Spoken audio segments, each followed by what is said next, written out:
put a smile on your face when you're moving from place to place. Good morning, good morning, morning, good morning, morning.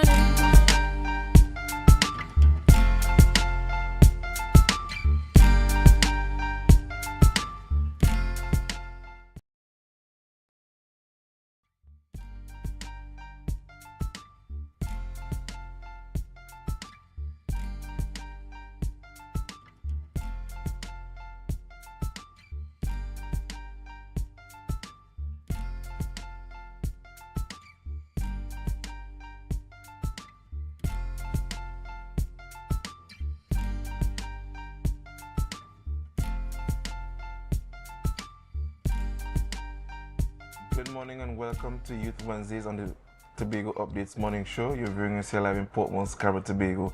This morning is quite an auspicious morning because yet again I am sitting smack center in the middle of two beautiful ladies, one on my left and one on my right. And we are also smack center in the middle of the week, Wednesday, and we are here to bring you that youthful vigor, that youthful vibe, that youthfulness. Do you see the milk on my face? You know. So yes, I want to give a special good morning to all our ardent viewers, wherever you're viewing us in the world and locally and regionally. Whether you're viewing us on 102 on AMPLIA, Facebook, YouTube, whatever device, whether it be Android, BlackBerry, Apple, you name it. Good morning and welcome. And this morning I'm joined with Natalia Nancis. Good morning to all viewers on our varying platforms. Good morning to Alia. Good morning to Dwayne. As Dwayne said, it's an auspicious morning. I'm happy to be one of those young ladies on the side of Dwayne this morning, on the side of the handsome one and only Dwayne Nurse. Right? I'm just happy to be here this morning on Youth Wednesdays. I'm always excited, though it be early. I'm very much excited to just share with the viewers what we have in store for them, etc., etc. I'm happy to be here. To our viewers on our varying platforms, Facebook, YouTube, and 102 on AMPLIA, a special good morning to you. And if you are still using a BlackBerry, good morning to you. I heard Dwayne call that brand, and I was like, BlackBerry, Dwayne? Yeah, we still use BlackBerry? You'll be surprised.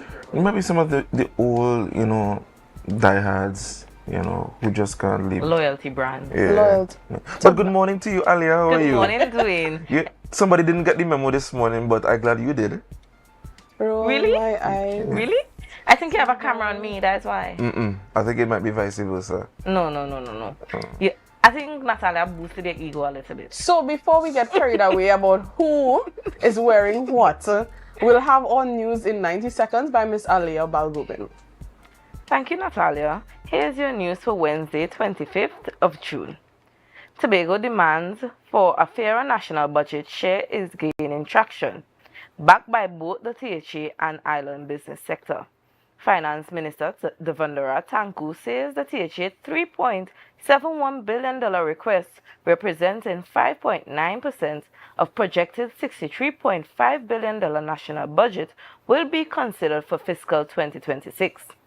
THA Finance Secretary Petal Ann Roberts maintains Tobago won't accept less, calling it a matter of per capita equality.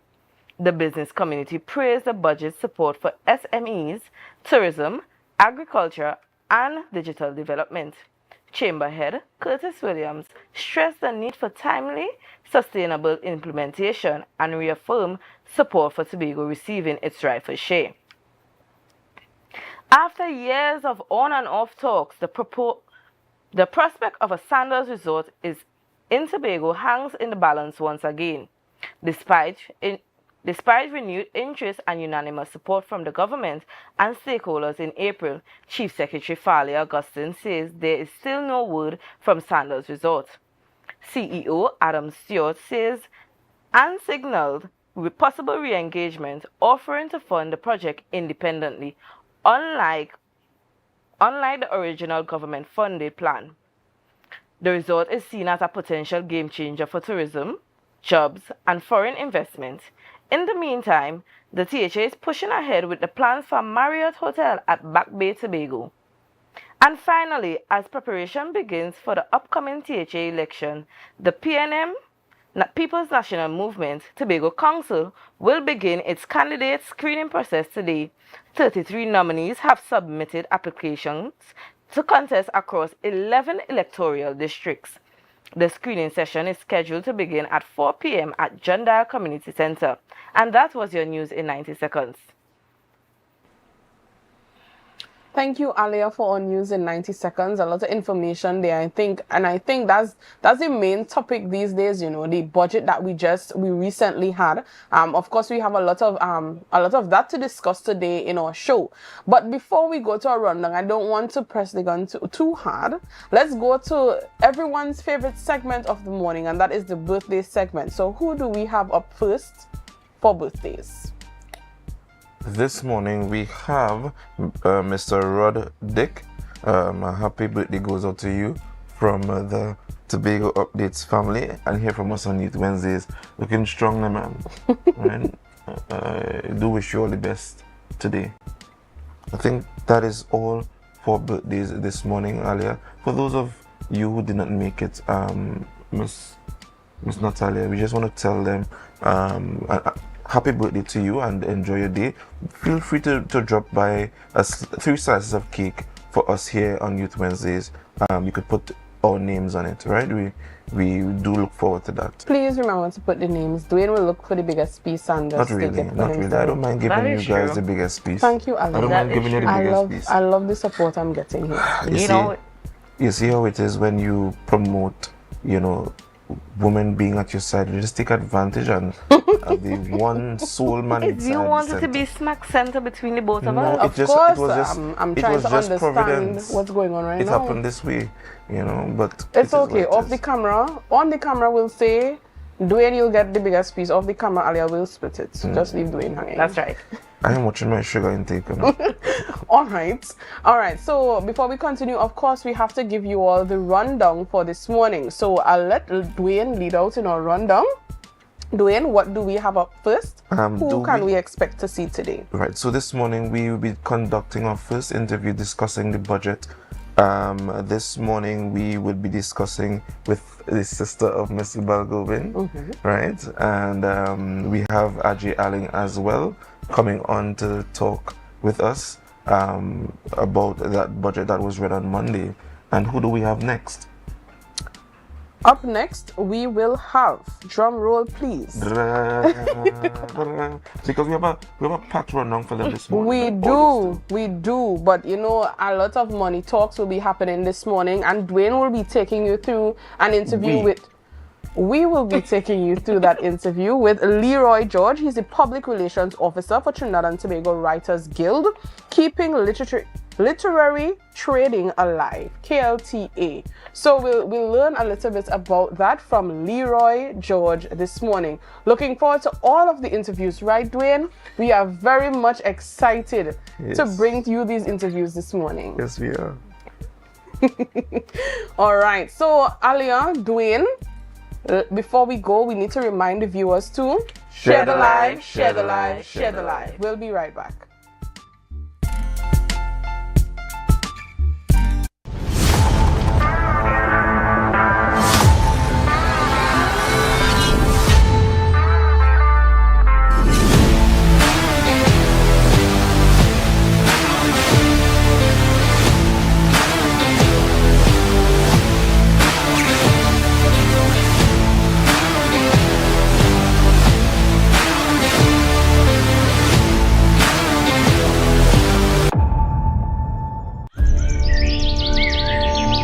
Tobago, this is your chance to lock in the brunch experience of the summer. Sun up, real bad girl get nasty. The brunch inclusive edition, the ultimate party in the East, where vibrant flavors, refreshing cocktails, and electrifying vibes collide. It's happening on Saturday, July 5th from 3 p.m. at Deltec Compound, Argyle. Bring your coolers, bring your crew, and brunch, sip, and vibe in style. This is the flavorful escape you've been waiting for. Grab your tickets now at Barcode, Pablo Supermarket, Lost Restaurant and Lounge, Deltec Compound, and committee members. Sun up! It's more than a brunch, it's an experience.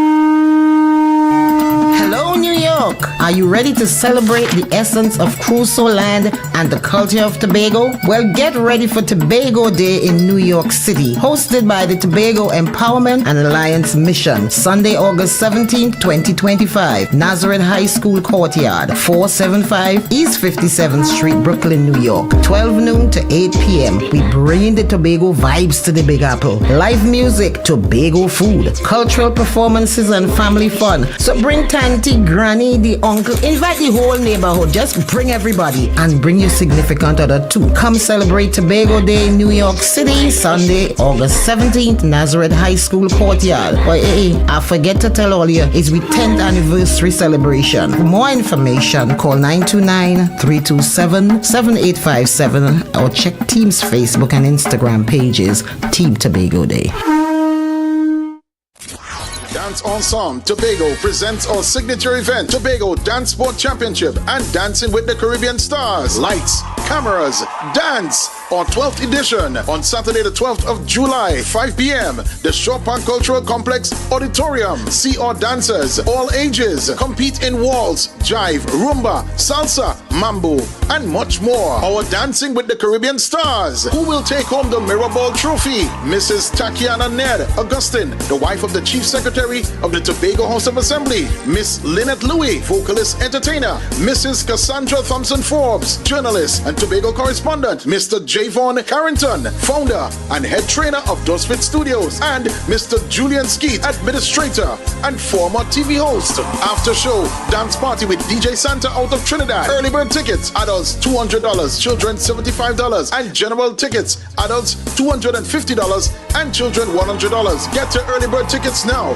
from Dance Ensemble members, D&D Jewelers at Tobago United Cooperative, Milford the 24 gas station in Canaan, and the Shore Park Cultural Complex box office. For more information, you call 772-9049 and 340-5758. You can't miss this one. Are you in a dispute with a registered investment service provider of the TTSEC? Or maybe you're the victim of an investment scam? You can lodge a complaint or submit an anonymous tip to the Trinidad and Tobago Securities and Exchange Commission. Download our Investor Protection app or go to ttsec.org.tt to access our complaint form or submit an anonymous tip. Write a clear summary of your complaint. Submit copies of supporting documents along with the originals for verification. Provide a copy of the feedback received from the entity regarding your complaint.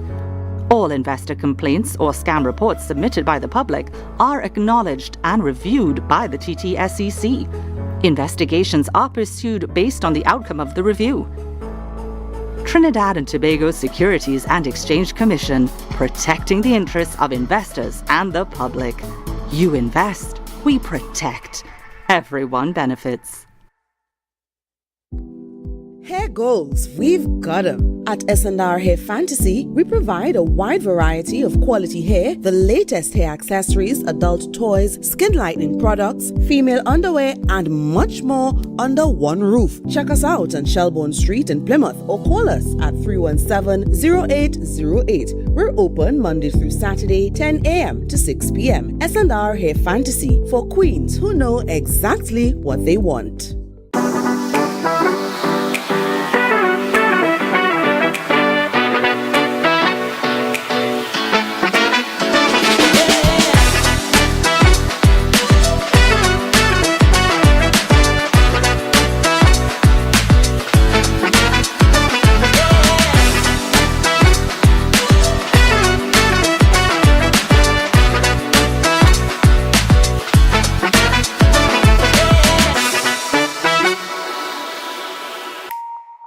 Want to get better? Where to start? What kind of exercise to do? What to eat? How to get restful sleep? Need a doctor to search for root cause?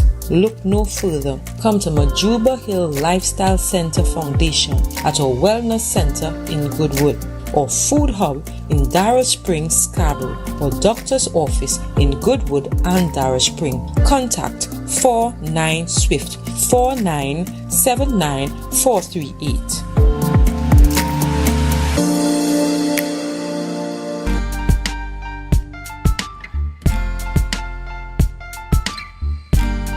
Put a smile on your you're moving from place to place. Good morning, good morning, morning, good morning, morning.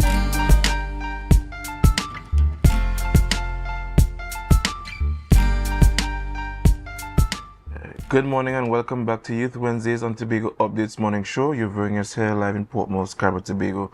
This morning we will be discussing in depth or just a cursory glance of what happened on Monday in the Tobago Parliament when the budget was read by the Secretary of Finance. We heard a lot coming from the budget, and we just as youths want to give a perspective on this budget. So this morning I'm joined with Ladies first. Sorry, Shanika Balgobin. All right. And Ajay Allen. Certainly no stranger to us. But Miss Balgobin, this is your first time on Tobago Updates. Yes, it is. I hope you make it you'll make it your go-to place. Ajay not wanting to make anything biased, Dwayne is very excited to have new guests, but we just want to welcome you back to Tobago Updates. Right? Just want to throw that in there. Thank you for that. You're welcome. Thank you. That's all I'll say. That's all I'll say. But my beautiful co-host. Yes. Tell me, did you get a chance to hear anything about it? But I know you're quite busy with a lot of important things, like decision stuff. Right. I mean, the decisions were made, but continue. Yes. Yes. Did you get a chance to peruse the budget at all? I saw a few snippets of the budget when I was able to. I think the biggest thing that everyone is speaking about is the larger amount that will be allocated to Tobago and what they'd like to see out of that larger allocation. So that's actually where I was centered around. I am actually excited to hear what the projected plans are, seeing that there has been a larger allocation to Tobago. All right. So what about you doing? I know you are... Yes, of course I was in there. I listened to it intently, and there's some important things coming out from there, but it's not about me this morning. Of course not. We have an economics teacher in the midst, and one of the best people to talk to us about what happened in that budget. On the island? Yes, of course. Yes. So Mr. Balgobin, for those of us who do not know, what is the purpose of, what is a budget, and what is the purpose of a budget? Well, a budget, like any other thing, is just a plan. A plan for your revenue and your expenditure. In the grand scheme of things, like a budget for Tobago is how it aims to achieve its financial goals and generating revenue. And while I'm on the topic of revenue, that is one thing I noticed that the budget did not really clarify. So it talked about expenditure and how much would be allocated to the SMEs, the agricultural, the tourism, and we want a larger portion of that money from Trinidad. While we, Tobago, I did not see anything geared towards us generating our own revenue. While I know that these investments into these SMEs should generate revenue, there was no figure saying they should generate 10% more in how many ever years. So in terms of statistics, you need stats in terms of what the projections are in terms of revenue. Yes. All right. As well as, sorry to interrupt. No, you go ahead. It's your time. What I again notice is that on a large scale, we don't have statistics. They say, or they are saying that we need a larger portion because our population is increasing. But we have not done a census in a long time. We don't know whether we have an aging population or if we have a younger population to know where this revenue really, really needs to go. All right. So I'm just going to, before Ajay shares his point, Ajay, this is not a debate. I saw you rub your knee and you're ready to go. What are your views on what Ms. Balgobin just said? Okay, so firstly for me, this is what I call the Tobago ask, because it's not necessarily where we get the figures from central government, so we'd have to do our budget reprioritization, and usually that's where we finally get what comes from Trinidad. So it's just our wish list basically. So I don't have much, I don't want to say high expectations, but I usually wait until we hear what central government gives to go into the ideas. However, I support Ms. Balgobin in terms of data. But last year when we were doing the Tobago Day debate, we were able to see some statistics from Mr. Bobby Andrews, which showed the population growth. It shows where the economy was heading was really, really good statistic. This is about Tobagonian. who would have compiled the data. And I am now beginning to wonder, is it that we compile this data and we just have them for storage to say we do them, or we have statisticians on the island? Is it that why this information is not widespread or shared among Tobagoans on the island, so we could make more informed decisions, one? Two, on the issue of generating income, I think all the areas shared can generate a large amount of income, but I didn't hear much as it pertains to exportation of the island, because we do have a lot of good products that can be exported. And I think we need to move away from the small business or the micro business mindset, and we need to think global. We cannot be the greatest little island when everybody have a small business. So I think we need to move from that phrasing small and medium business and just think business on a whole. Think Johnson and Johnson style. Like we need to think big as Tobagonians. All right. Okay, so I love how you mentioned moving from a micro mindset to a macro mindset, right? My question to you is, with this allocation, where can you see the tourism sector especially? Because I remember just before the budget was read, there was a lot of talks about how the tourism sector can be developed and what we could do with the additional funds if they are given. The additional funds are being given. What do you see for the tourism sector, the agricultural sector, in terms of this increase? Okay, first let me correct a statement you just made. It's not that the funds are being given, it's an ask. And that's why I begin the statement by saying this is the Tobago ask, and not necessarily what the actual figures are. Because one of the things I've learned with budget over the years, we hear these nice projections, and there is a vast difference between what actually is given and what was proposed or estimated. And this usually would happen when you sit and you listen to Standing Finance Committee. I know it's boring, it's laborious, but usually that's where you actually see what was actually allocated to what and what was actually spent. So even as we speak to development in the tourism sector, I think digitalization would work there. I think we need to use a lot more barcodes on the island, and we also need to even use it for data collection, so we see where our marketing efforts are going. We would see the development. For example, we have Virgin coming to the island. How many of us, or how can we have data to know where this person coming off these flights are staying, where they got the information from, which trade show had an impact?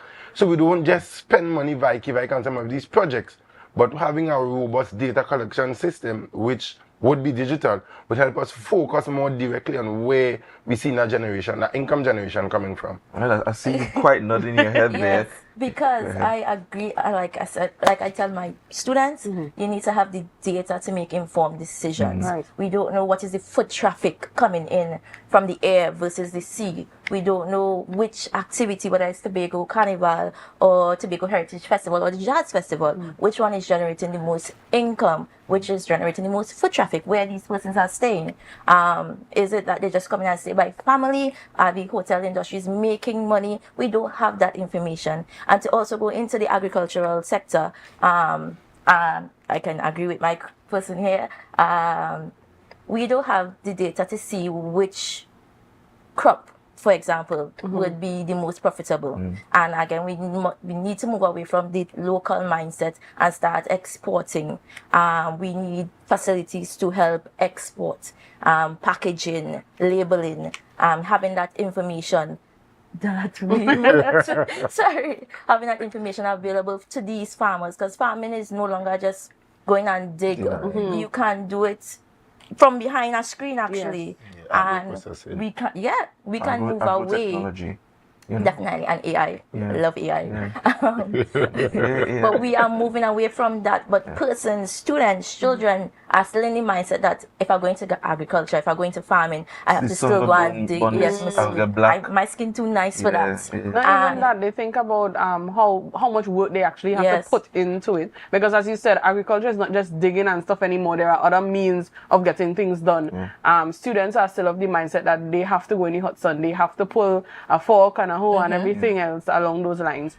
So as you said, we look forward to the agro-technology and AI. And most persons that are farmers are elderly persons. So they don't really know how to export. And that is like, again, I know they mentioned the technical aspect that the SM is. So it's not just giving them money anymore. The budget did, the secretary did mention that they will be providing that technical aspect, that they would be providing that advice. But we can't give them the advice. We can't give them the money.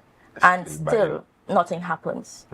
Before we move on deeper into the discussion, which is flowing very cohesively thus far, the allocation is 5.9% of the projected national allocation. Do you think that is a fair ask? One, and based on the posturings of the central government, namely from the Prime Minister and the Minister of Finance, Minister Tanku, do you think that this time around Tobago might see something closer to what it's asking for in this budget?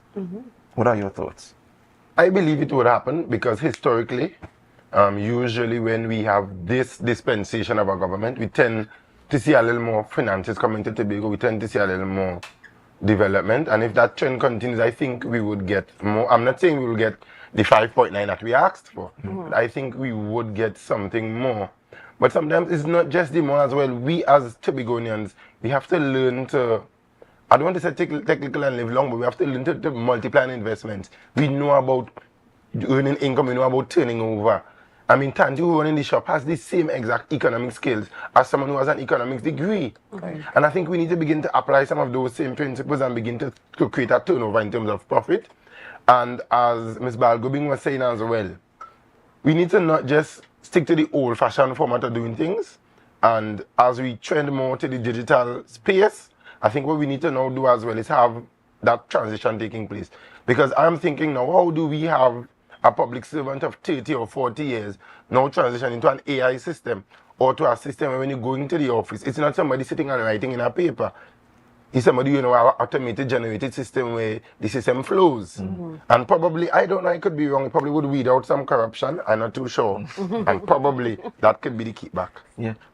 My question to you is, based on what Ajay was saying, how does a government, based on macro and microeconomics principles, apply what, in the Tobago context, what they are given annually in the fiscal year to have these multiply effects? And do you see some of these initiatives being implemented in the budget based on these projections? Well, government spending in and of itself does create a multiplier effect, because once you spend on any expenditure, it's under economic macro economic principles, it is expected for a return. So, for example, we give people more money. Let's say, just assume we give people more money. What would happen? The multiplier would affect. You mean in terms of salary? In terms of salary, okay. Or even just give grants. Business grants, okay, right? Yes. So we just give them more money.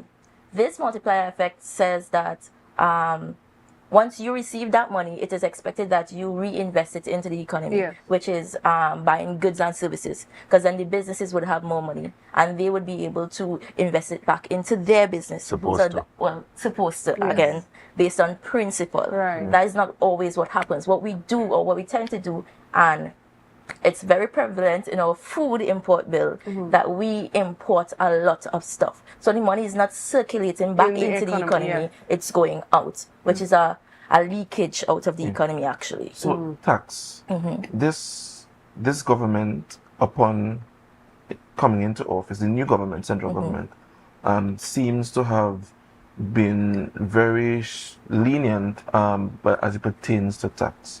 How do you see that affecting revenue, one? And given the fact that you mentioned that our food import bill is quite high, which is a fact, how does tax ensure that the money remains here? So, okay, correct me if I get what you're asking. Tax revenue allows us to reinvest into the economy, but once we are taxed, the government has that money. They could invest it into a project. They could invest it back into increasing incomes. But once we, the people, don't keep that money here, whether we import the food, whether we import clothing or makeup, anything, the money is still going to end up outside of the country. So we have a big part to play. We can be taxed. We can increase taxes, decrease taxes. Once our cash flow personally goes out, guys, we can't, no money. We have no tax revenue. Just one more question before I straight over to my colleague here. Aji, I have a theory. All right. You let me know whether or not it's you have any thoughts on it. The economy in Trinidad, right, is versus the economy in Tobago is quite different in that our revenue is one based on budgetary allocation, right? Therefore, the economy in Trinidad has a lot more opportunities to generate revenue. How do you see that changing for Tobago? What is that mechanism you believe that could assist Tobago in fostering that change so that we can have an equal opportunity in terms of how where our economy is positioned, just as Trinidad, to generate revenue? Because I think this is a two-part question, basically. Because first, when we look at the Trinidadian economy, we need to acknowledge the fact that it's heavily oil and gas based, and they also have a larger private sector. So what you will find happening there is a lot of persons will choose to work in the private sector because it's a larger income, it's a larger salary, it's better optional. And that's part of the reason why you have a lot of Tobagonians migrating to Trinidad as well, because of the nature of the options. So I think we need larger public service diversity here.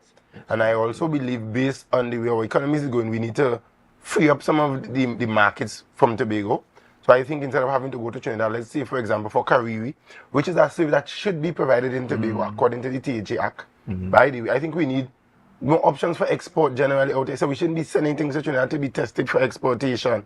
I think even as Tobago was once the breadbasket of the Caribbean region. So we need to go back into not being so dependent. And I usually would say, Trinis will kill me for this, but the oil and gas crumbs spoiled the Tobagonian economy. And I think we need to get away from it and begin to now think, how do we export, how do we get our goods and products on the international market? Big up Joe Field Enterprises all the time. But I mean, that is where we need to go. We need to look past the barriers in Trinidad. And now, as we have two MPs in Trinidad who clearly, by the initial presentations, didn't go down Trinidad for fun and games and to look pretty. Right. They now need to advocate for some of those export laws to be changed. We need to have a more present Minister of Trade in the Tobago space, pushing it. We need to have export TT with a greater presence here to push Tobagonians to think outside of our 100 and how much square miles and outside of Trinidad and Tobago as well. Yes. The fact that Dwayne knows that exact number. Right, so we're seeing that we're getting very much into this conversation, and it's very warm, you know. Ajay seems very excited. Ms. Balgobin sharing some really good points. Now there is, before we take the break, I just want to give the viewers what we'll be coming back to. So there's that 3% increase that in a specific way everybody wants to speak about. So Dwayne will highlight that one when we come back. I love how Ajay mentioned the migration aspect of things. Now, the budget was very, I would say it had a lot to do with the youths. They have a lot of projections to do with youths and stuff like this. But we know that the majority of youths, when we study, and I would say normally we want to migrate because there is nothing here for us. So we'll talk about, you know, what this Tobago ask amount would do for that migration, the lesser migration for the youth, and where we can actually put the talents or what we studied here in place. Right? So viewers, we have a lot to look forward to when we get back. But before we go, Dwayne, they have to share the live, share the live, share the live. We'll be right back.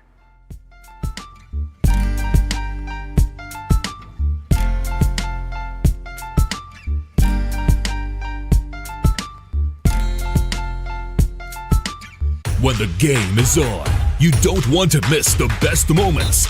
With AMPLIA TV, you can enjoy our ultimate sports package and watch your favorite games on the go. Stay connected and informed with sports news, scores, and stats with AMPLIA's fastest internet speeds. Up to 1 GB fiber internet, you can stream riveting football action, cricket, NBA games, and much more. With AMPLIA, it's game on. Visit amplia.co.tt or call 800-4663. AMPLIA. Do more, live more. Courts is well known as the Caribbean's largest retailer, providing consumers for generations with the very best products to enhance their homes. This year, we bring our expertise to businesses. Courts Business Solutions will serve small, medium, and large companies, with the very best products at the most competitive prices, backed by warranties and after-sales support. Hoteliers, office managers, restaurants, and so many more. Quartz Business Solutions, a brand of the Unicomer Group. You think you know Premier League or Champions League football? What about international cricket or the IPL and CPL? How about NBA basketball? Well, now you can put your skills to work to earn some extra cash by betting on the games with TT Bet Arena. Simply go to our website, choose a sport you want to bet on, find the games and place your bets. And with your computer or mobile device, you can bet from anywhere. Just go to ttbetarena.com, sign up for a free account, make a deposit, and start betting. It's that simple. You can even qualify for our $2,000 sign-up bonus. We also have horse racing, plus live casino games where you can bet using TT dollars. And check our new Tobago location at 7B Milford Road, Crown Point. For more info, call or WhatsApp 494-0634. TT Bet Arena, the #1 sports betting company in Trinidad and Tobago. Welcome to Tobago Glass Supplies, where innovation meets excellence and service reigns supreme. Well, I want a proper window for me house, yeah? I want no shake thing in my place. Our commitment is simple: to provide high-quality, innovative aluminum, vinyl, and glass solutions for both commercial and residential spaces. We get one wall on the side and we get one hole. You can put a window there, invent something, a window for put there. At TGSL, we don't just meet needs, we exceed expectations. Our range includes the finest aluminum cladding options, setting new standards in durability and style. Well, me meet ya. Me don't know who I'm talking to, but I cousin Tofina tell me for call all you go get proper thing for put there. Me don't know.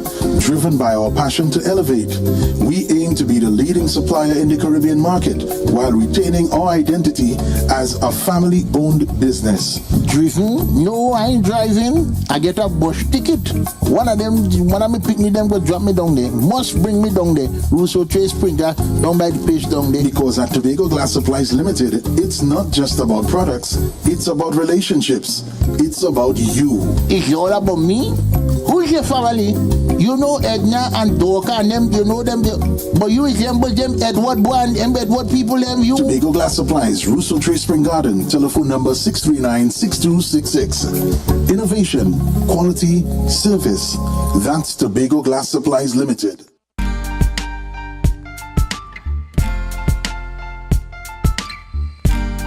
Put a smile on your face when you're moving from place to place.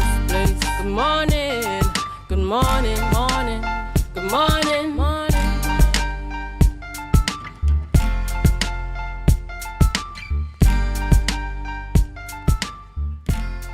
Good morning and welcome back to Youth Wednesdays on the Tobago Updates morning show. We have Hot Money Talks this morning. I'm sure I'm naming that this morning. Hot Money Talks, man. Right, so this morning we are continuing the discussion with Miss Balgobin and Mr. Allen. Thank you so much for joining us again. We were left on a break discussing, just remind me please. I'm so excited. You want a cliffhanger, I could tell it down. Yeah. We were discussing that 3% growth in the Tobago's economy. Yes. Right? And a fall, I think they try to link it as a fall in the public sector employment, which decreased to 54% versus a 70% employment by the Tobago House of Assembly. Now, Miss Balgobin, economics would tell you that the private sector is what drives the economy of any country, right? The role of any government is just to merely provide fiscal policies to ensure, to stimulate economic growth, right? Correct. What are your thoughts on this development? Do you think that the 3% growth in the economy is validated? And do you see it as a positive note that there's a decrease from the public sector side from 70% to 54%? Definitely. Any decrease in the public sector having to provide these salaries to persons can now free up that money to go into other developmental projects. And because the economy is still growing, that says a lot, and that things are moving into the right direction. Yeah. What about you, Mr. Allen? Does it raise any concerns for you that there's a decrease? This seems to be like a 16% decrease in the employment on by the THA. Where the people are then going? No, well, I am actually happy that there is a decrease in teacher employment, because for years we've been hearing about it in terms of the teacher employs majority of Tobagonians. So what that would now mean is, one, Tobagonians are now thinking beyond the Tobago House of Assembly. We're thinking beyond the job security that goes with our public service, or our THA work, quote unquote. And we're now beginning to explore greater options, so that's very good. And I want us to continue in that direction as well. So we're only going to push development like that. We support the government by doing those things. And with that increase, the private sector will now employ more individuals. And then we now see a spin-off effect even into the economics of the island. So you now have more service providers as options. So you know, because if somebody come and they didn't fix your window properly, it's easy to now say, thank you very much, sir.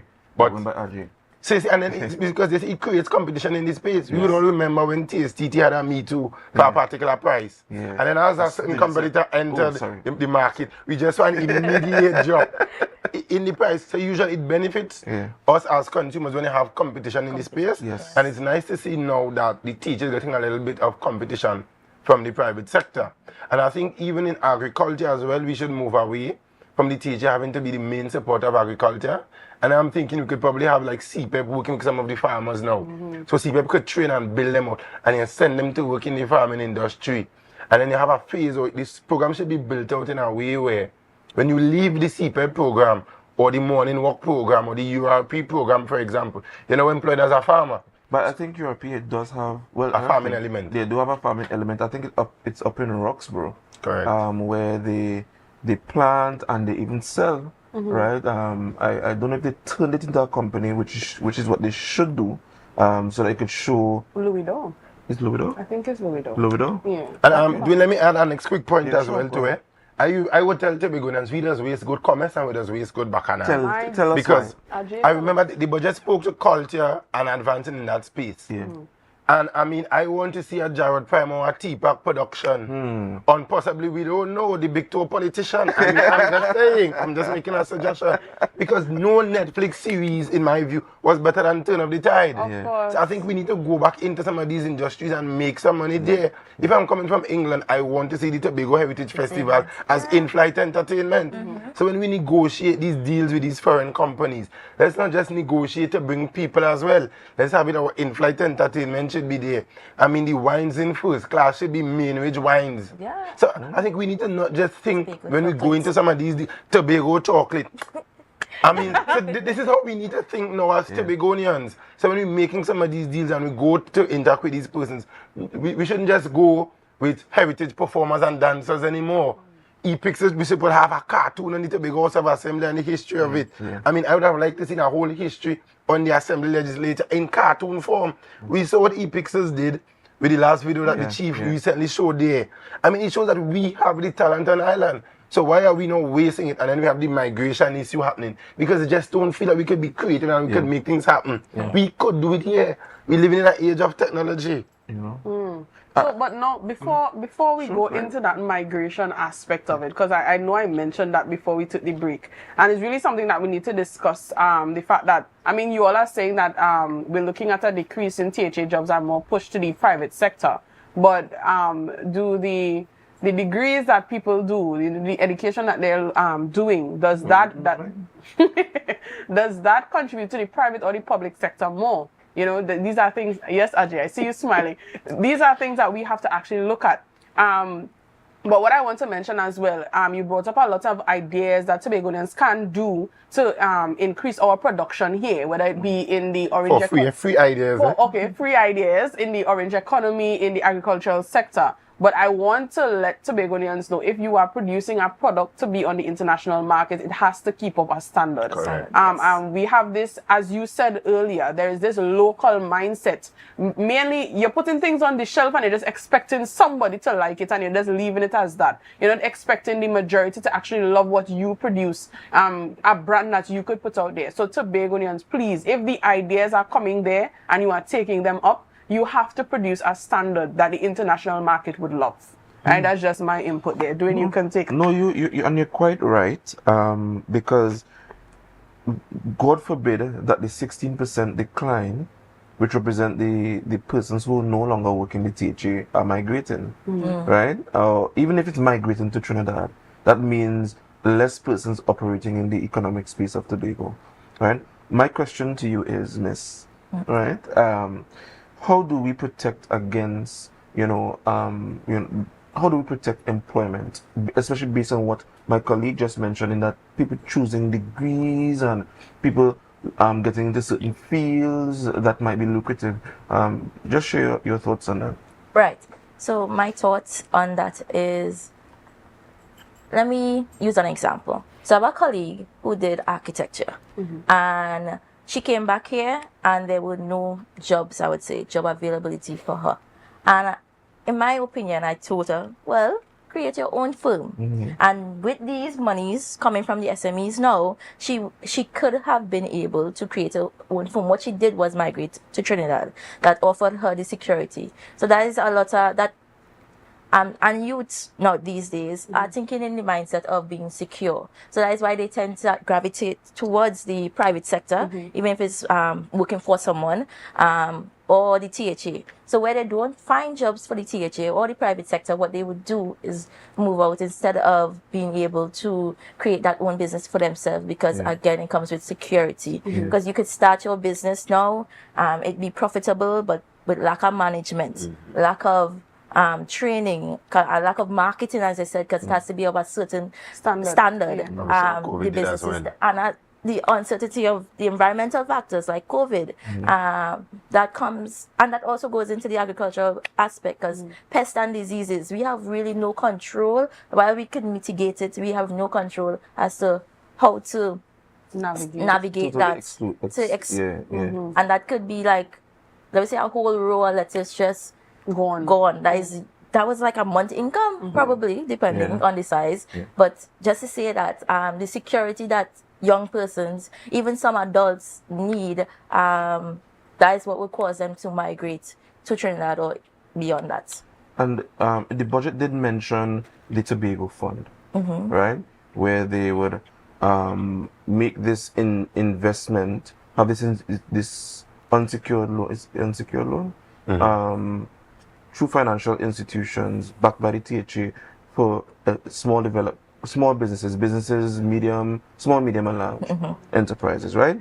The fatigue of coming back from university studying architecture, right?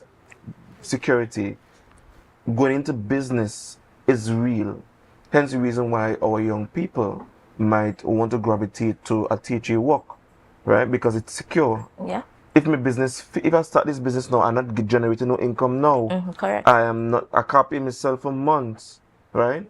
I do have the capital. Correct. How do you see this development in the budget, assisting people like your friend, who might have studied, and the THA might, or the government, central government might not be taking on contract workers anymore, or short-term workers anymore? How do you see this as a investment in protecting our youth, especially as it pertains to unemployment? Well, I want to say that I don't know the specifics of the loan. Like, if it's like a loan guarantee program, right? Where, like, I assume it would work as a loan. Right. So, like you rightfully said, as I guarantee this money, I will not make money right away. So that would still be maybe years or a couple months, depending on how profitable the business is, of me paying back this loan. And as a university student coming out of university with no money, my mindset is not really to get into a loan right away. And especially as starting a business, and to go and pay a loan every month, and maybe still living with my parents, it still has, again, the financial risk to it. So it really depends on your risk. Your risk profile. Your risk profile, yeah. So if you're high risk and you think you could do it, and you think you can make it, you think you could, pay this loan, then it's great. But the offer of this guarantee program is can be beneficial if persons have that risk appetite. Right. how do we mitigate that risk? The rule of public law says you have to look at the intention of Parliament. And the intention of this Parliament, through this budget, is to invest in youth so that, we could have more money to give to you by reducing the dependence on the tea-tree, right? What advice would you give to the sitting administration as it pertains to this initiative, the both of you, right? To make this investment in our youth to secure jobs and a better private sector? Okay, so I'll take this one, right? So then firstly, you made a statement earlier that I want to correct. You see this ideology that you must have a degree kind of mindset, that's also contributing to one of the problems that we have now. Because a good friend of mine went to a particular prominent university. And one of the things he would always say, this university is a business first before an educational institution. So the purpose of that system is also to make money. Right? And then what you find happening now is you would churn out large number of university graduates every year and there isn't workspace for them. So for example, let's say I have a student, my mother took a loan for me to study. When I do leave, how am I to repay that loan? And then you are now advising to get back into another loan. So it doesn't make fiscal or financial sense. And we have a generation now where we reason things out. We take calculated risk. Yeah. We don't just take risk anymore. Yep. So I think that's one of the areas that we need to look into.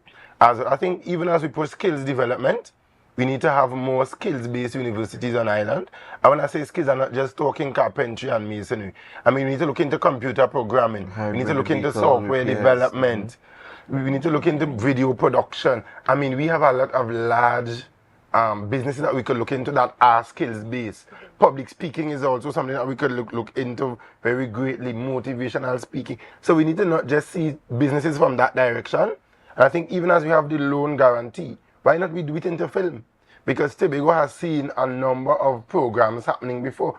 We shot the Tobago 1976. We saw the Calypso Rose movie being produced. So I think even as we think loan and skill, let's not just see it as being financial businesses, architectural businesses, but let's think creative, let's think agricultural development, agro-processing. Let's think the using Cove and building our Cove a lot better. Yeah. When I saw that new road being constructed, I mean, I smiled when I saw that we almost have it complete. Because for me, that's the rivulet to the Point Lisas industrial estate. It's a link to direct export. I think even as we build out some of these loan programs and guarantees, let's begin to look at those as options as well. Yeah, thank you. So I'm going to give you guys an opportunity to give us 1 minute, right? That's 60 seconds or less, right? For your closing remarks, right? Before we close, unfortunately, this brings us to the end. Yes. Okay, so first let me say thanks for the opportunity as usual. I do have a bias towards female secretaries and minister of finance. I must publicly say that as well. I just think that we need to clarify that point. They are a little bit. I think that they are just a little bit more efficient in doing more with little. That's just my personal view. I apologize, fellas out there. But congratulations to Miss Roberts for making her first presentation, and let's see how it goes. Yeah. Let's see if she softened up the heart of Mr. Tanku. Yes. Yes, again, thank you for having me. And I do share the same sentiments as Mr. Allen here, sorry. She did do a good job in terms of highlighting tourism, improving the, increasing the allocation to agriculture, also health as well. And she, again, while the percent did go up, the amount in dollar value did go down, and she is doing a lot with plenty. So yeah, she is doing a good job. All right. We want to thank Ms. Balgobin, Mr. Allen. Always a pleasure having you, Ms. Balgobin. Thank you for making your first appearance. We hope to see you in the future. Thank you for being with us here on Youth Wednesdays on Tobago Updates. We have a lot coming out of this budget, a lot of opinions and stuff like that, and we are happy that you all were able to share yours in a very calm environment, actually. All right. So before we go, Dwayne, do you want to tell them who is coming up next or what is coming up next? I think alright, so we will be taking a break for now. I think we gave them a lot this morning. Yes. But I want to encourage our young Tobagonians and even the older ones to, see what part of the budget suits you best. I'm certain there's something in there for you. Getting into the island of Tobago's development is quite pivotal for you now and your generation to come. So I'm very, very, very much big on that. right? So again, I want to thank my guests for coming this morning, and thank you for partnering with me this morning, Miss. Of course. I think we want to take Always a break. pleasure. But before we take a break, we all want to tell them to do one thing, which is to share the live, share the live, share the live.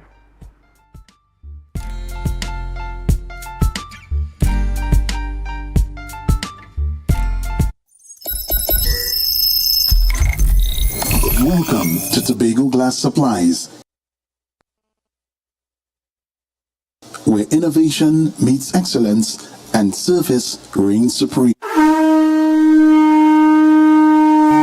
Hello, New York. Are you ready to celebrate the essence of Crusoe land and the culture of Tobago? Well, get ready for Tobago Day in New York City, hosted by the Tobago Empowerment and Alliance Mission, Sunday, August 17th, 2025, Nazareth High School Courtyard, 475 East 57th Street, Brooklyn, New York, 12 noon to 8 p.m. We bring the Tobago vibes to the Big Apple. Live music, Tobago food, cultural performances, and family fun. So bring Tanty, Granny, the uncle, invite the whole neighborhood. Just bring everybody and bring your significant other too. Come celebrate Tobago Day in New York City, Sunday, August 17th, Nazareth High School Courtyard. But hey, I forget to tell all you, it's we 10th anniversary celebration. For more information, call 929-327-7857 or check Team's Facebook and Instagram pages, Team Tobago Day.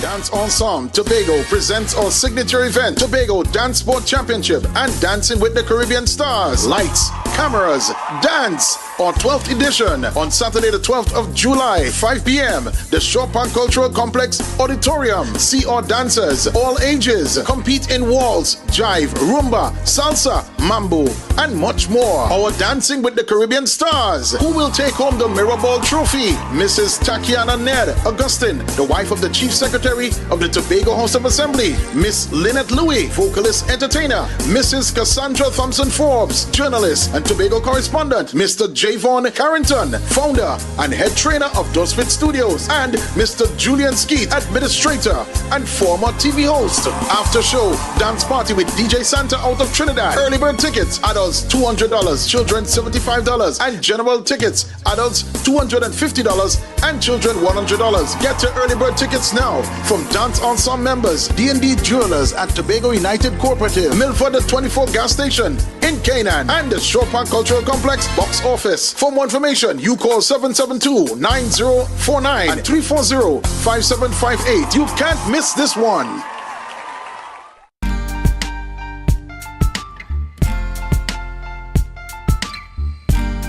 Put a smile on your face when you're moving from place to place. Good morning, good morning, morning, good morning, morning.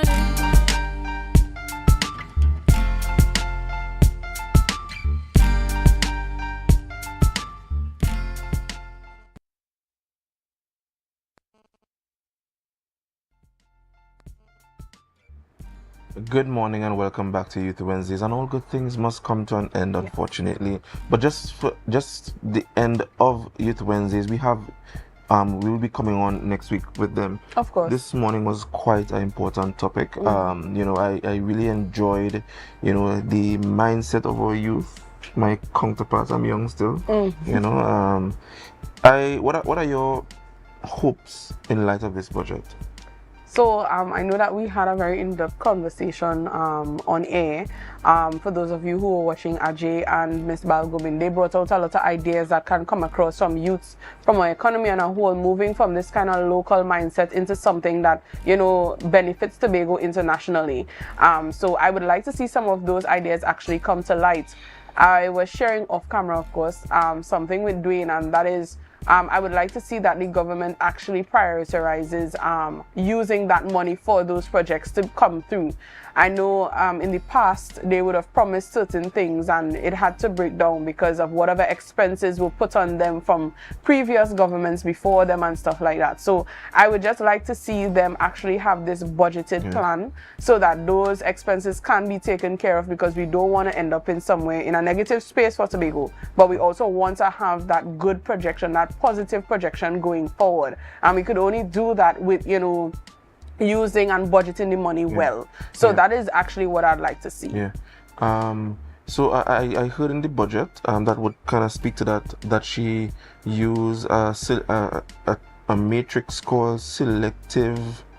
Oh gosh, I forget the term, but it's give us the idea. Yeah, but the idea around this is that they are fixating on strategic areas of focus that would give us greater yield in a short time. Yes. And investing monies in areas that would give them down to a better economy for Tobago. Okay. Right. So I wait to see how that will roll out in the coming months, and I also anticipate that Trinidad would be a bit more amenable to the ask that was made in the Tobago Parliament on Monday. And go ahead. And I know that you're talking specifically to the budget, but to the ideas that can come across from the youths.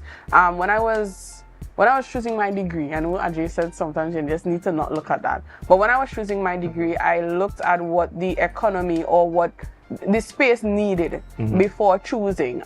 Youths have this thing that their hopes and dreams must be fulfilled using government funds. No, we're not doing that. The economy needs certain things done.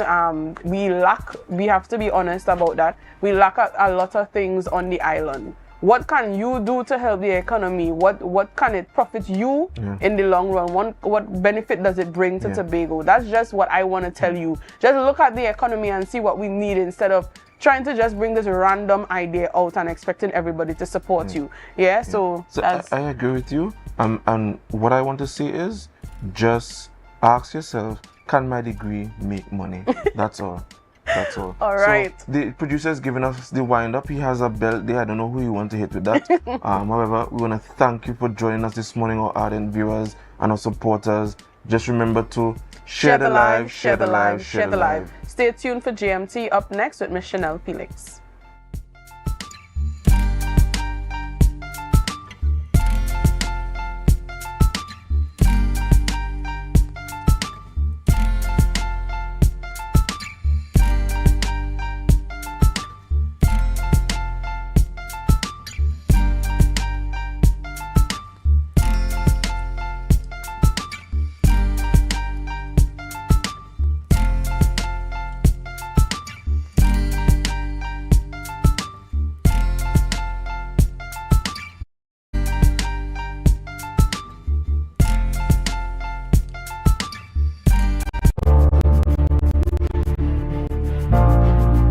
You're viewing Tobago Updates Television, your exclusive gateway to Tobago, broadcasting the beauty of this island paradise to the world.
the strength of our resilience towards disaster preparedness and the strength of our resilience to the impacts of climate change, while it is grounded in our capacity and our capability in terms of our responsiveness, the resources that are available to us, while it is indicative as well as of our technical capabilities and how we are trained to prepare.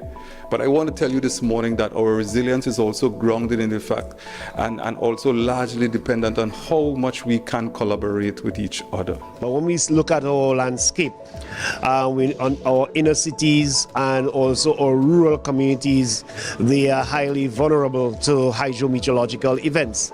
And therefore it's important for these stakeholders, our stakeholders, to understand exactly what is happening with the hydrometeorological impact on our exposure. For example, our coastal community, our slopes, slope failures, fallen trees, or utilities, and what is going on with our infrastructure. We have seen where funding has become a major issue in terms of rehabilitation and recovery. And therefore, I think it is necessary for all of Tobago to understand the importance, therefore, of resiliency. And this session will allow us to have a true picture as to what is exactly happening, not just the negative, but also how we can merge our resources together. One of the things that we're looking forward to is having pods in every community so that when a disaster hits, they're not looking at Speyside to get a chainsaw. They would have it within their own community. They'll be able to respond to their own community emergency response.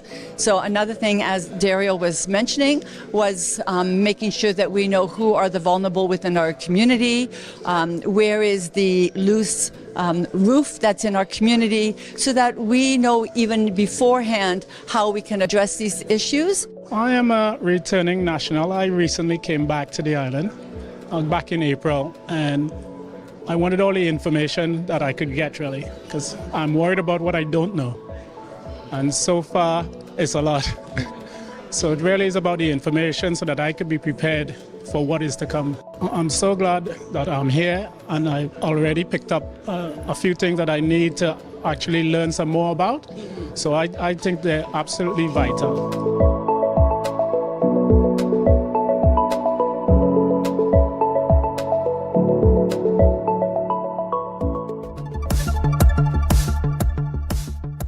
That was a production of the Department of Information, Office of the Chief Secretary, Tobago House of Assembly.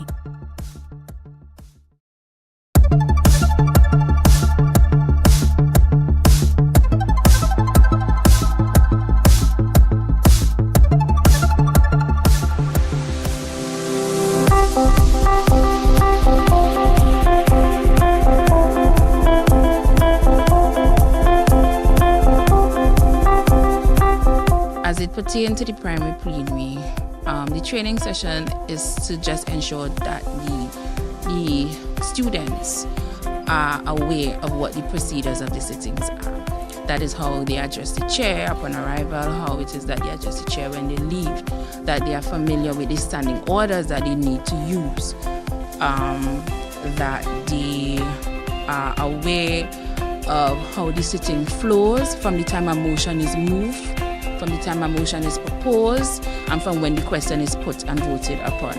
But we just want to ensure and to make sure that they feel that the space is safe, that they could have a conversation about a very important topic that is there to Tobagonians in terms of government for Tobago.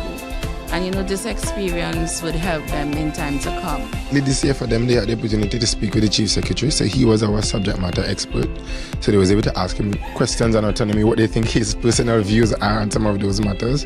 And it was really enlightening for them. So they got to see what OCS looks like, the new Hocho Charles facility there, and so on. So we just edging them or easing them into the procedure. So right now, my nerves have been calmed. I thought it would have been more nerve-wracking than this, and I'm relieved that it is like that. It has been very, I would say, new.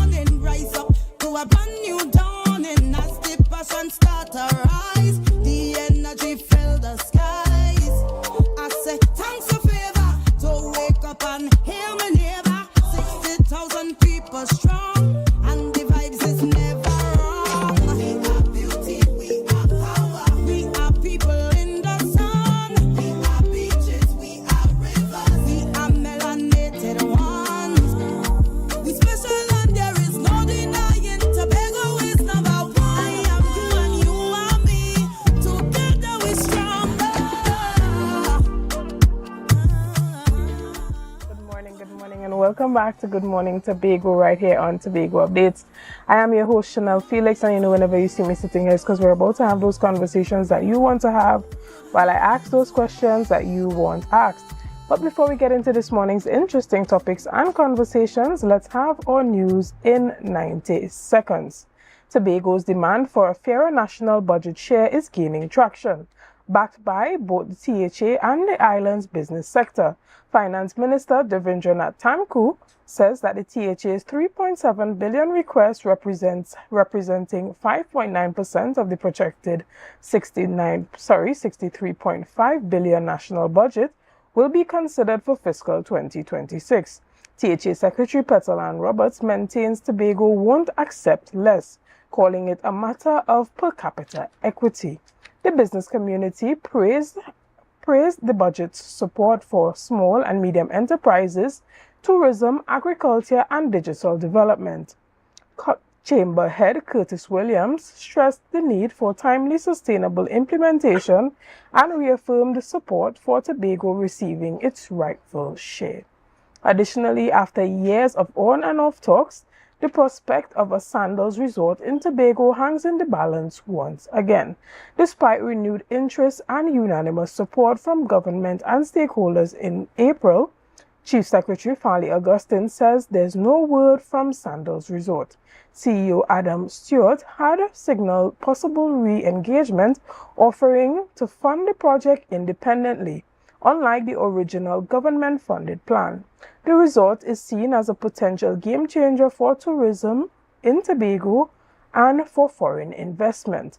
In the meantime, the THA is pushing ahead with plans for a Marriott's Hotel at Back Bay.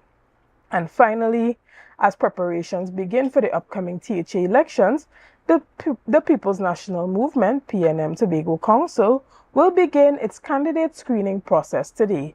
33 nominees have submitted applications to contest across 11 electoral districts. The screening sessions is scheduled to begin at 4 p.m. at the John Dial Community Center. And that was our news in 90 seconds. Guys, this morning we continue our discussions, and I have the privilege of chatting in studio with me this morning, Mr. Leroy George. Good morning and welcome. Good morning, Ms. Chanel Felix. How are you? I am good, and it's a pleasure to have you here this morning. So tell me, what are we chatting about as it pertains to the literary traditions in Tobago? We're keeping the literary traditions alive. That's the theme of what we're doing. Everybody is acquainted with the Tobago Writers Guild. The Tobago Writers Guild has evolved, and it has given birth to the Trinidad and Tobago Writers Guild. We did some work in Trinidad lately over the last year or so, and we discovered that the need for the equivalent of the Tobago Writers Guild exists in Trinidad in a very big way.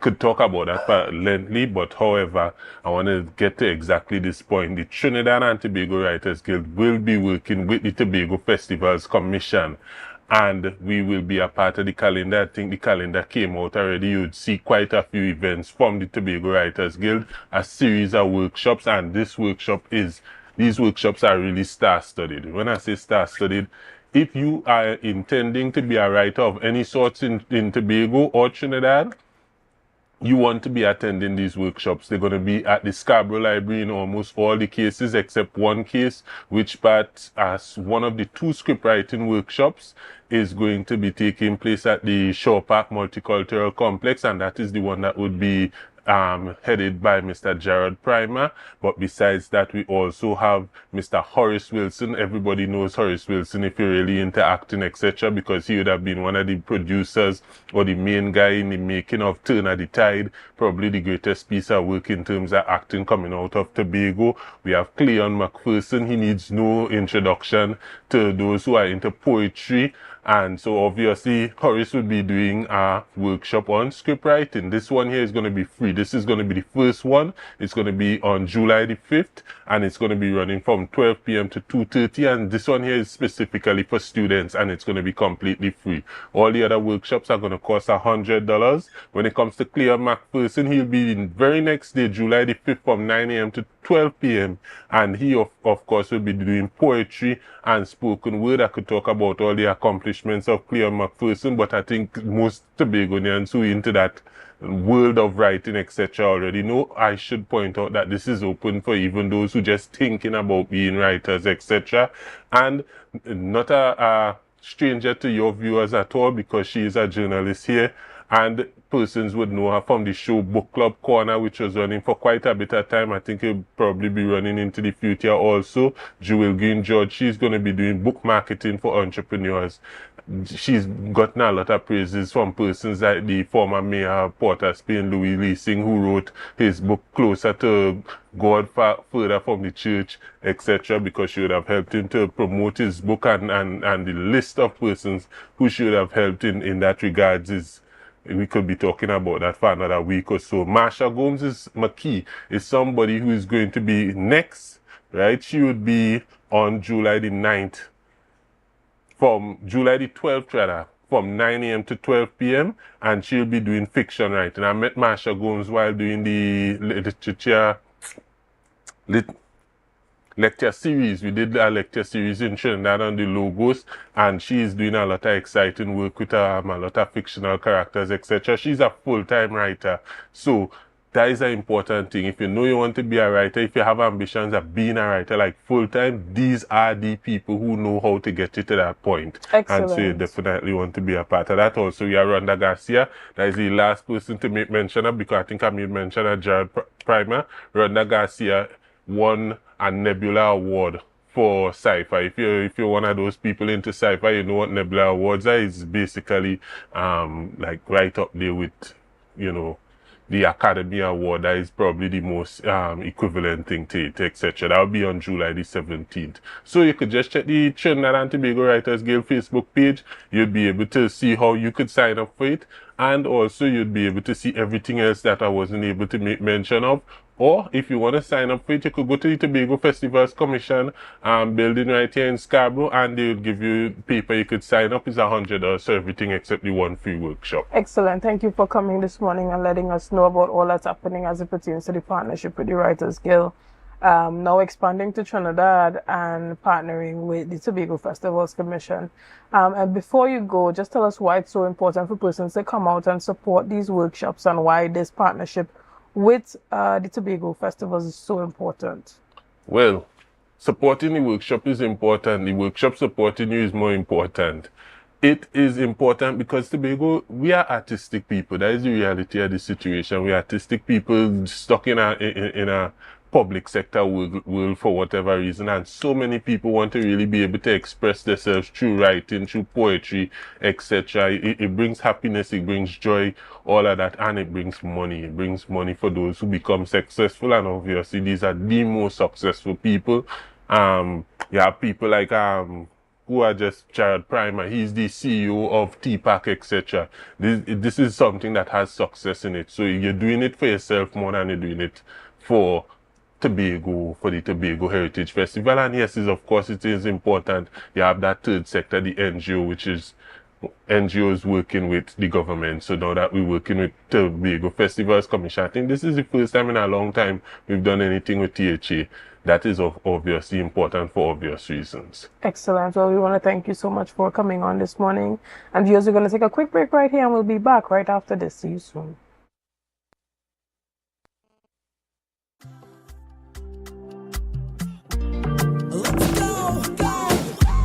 It's a brand new morning, rise up to a brand new Hair goals, we've got them. At S&R Hair Fantasy, we provide a wide variety of quality hair, the latest hair accessories, adult toys, skin lightening products, female underwear, and much more under one roof. Check us out on Shelbourne Street in Plymouth, or call us at 317-0808. We're open Monday through Saturday, 10 a.m. to 6 p.m. S&R Hair Fantasy, for queens who know exactly what they want.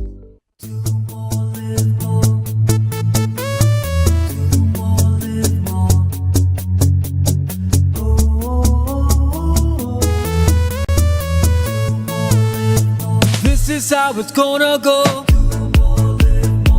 They better look up and look, 'cause this is your show.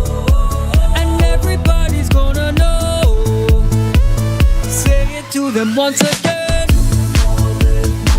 They better look out below.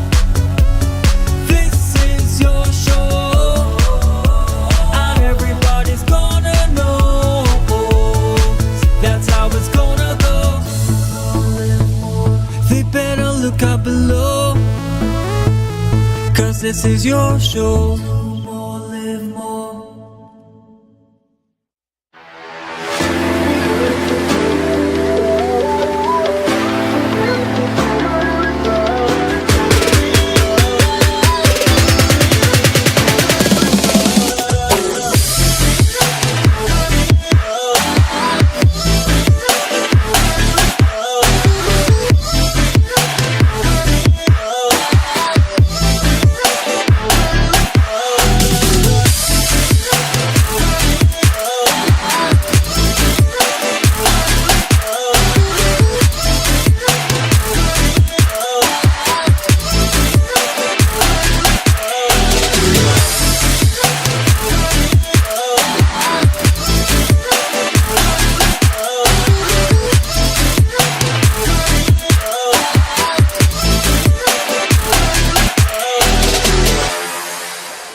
TNTech is pleased to advise that its Roxborough Service Center has reopened.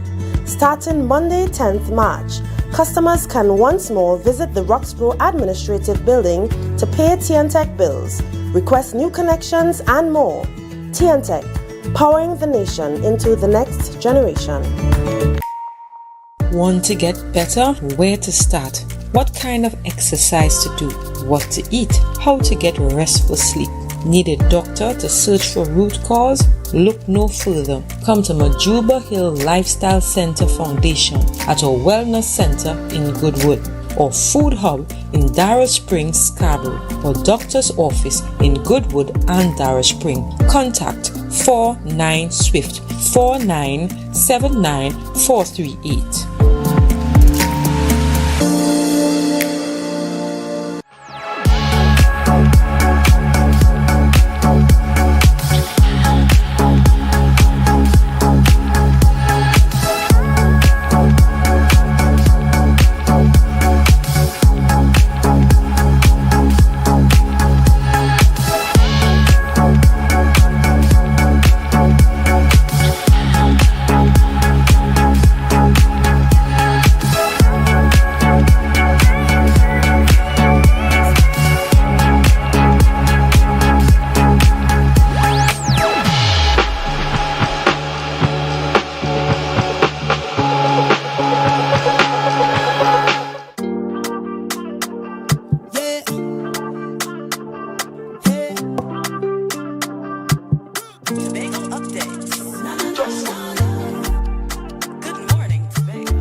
Good morning and welcome back to Good Morning Tobago right here on Tobago Updates. Now this morning we'll be continuing our conversations on the budget presentation made by Secretary Petalyn Roberts, who is the Secretary for Finance. Now, we want to hear from you this morning, so we are asking you to submit your comments in the comment section, whether it be on Facebook or on YouTube. So we're asking you, do you think that Tobago will get its requested amount in this fiscal?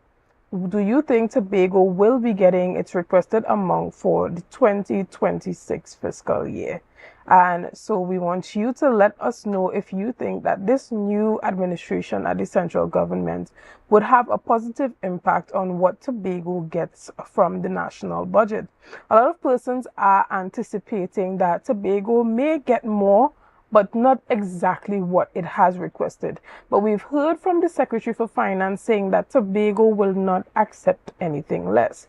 But what does that look like? What does not accepting anything less look like for Tobago, seeing that we are accustomed to requesting a particular amount from the central government and not quite getting what we have asked for and having to settle for whatever we have gotten?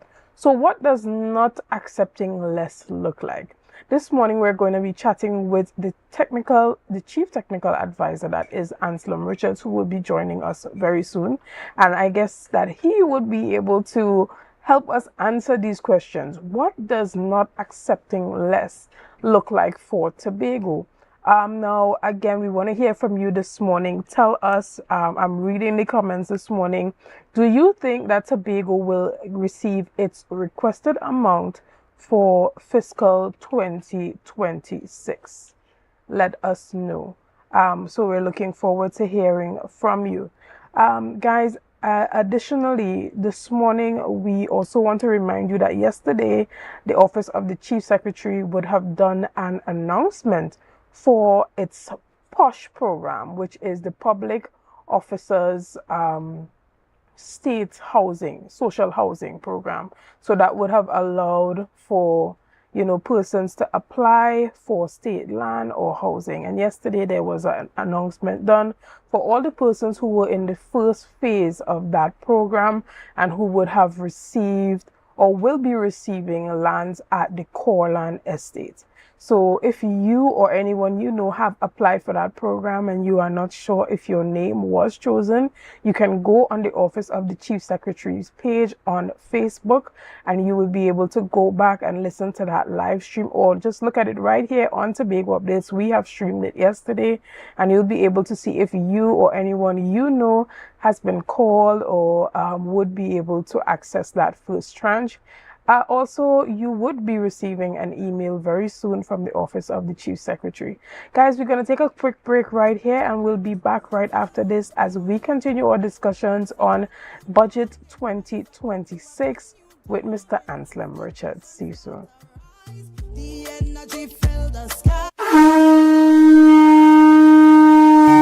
Hello, New York! Are you ready to celebrate the essence of Crusoe Land and the culture of Tobago? Well, get ready for Tobago Day in New York City, hosted by the Tobago Empowerment and Alliance Mission, Sunday, August 17, 2025, Nazareth High School Courtyard, 475 East 57th Street, Brooklyn, New York, 12 noon to 8 p.m. We bring the Tobago vibes to the Big Apple. Live music, Tobago food, cultural performances, and family fun. So bring Tanty, Granny, the uncle, invite the whole neighborhood. Just bring everybody and bring your significant other too. Come celebrate Tobago Day in New York City, Sunday, August 17th, Nazareth High School Courtyard. But I forget to tell all you, it's we 10th anniversary celebration. For more information, call 929-327-7857 or check Team's Facebook and Instagram pages, Team Tobago Day.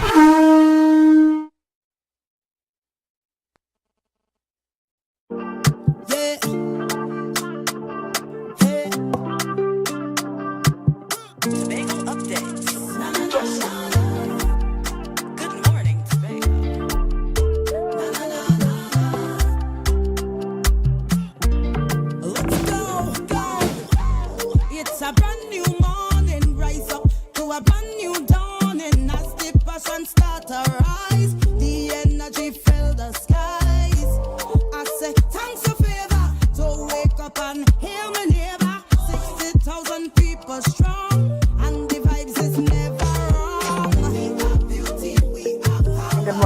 Welcome back, guys, to Good Morning Tobago.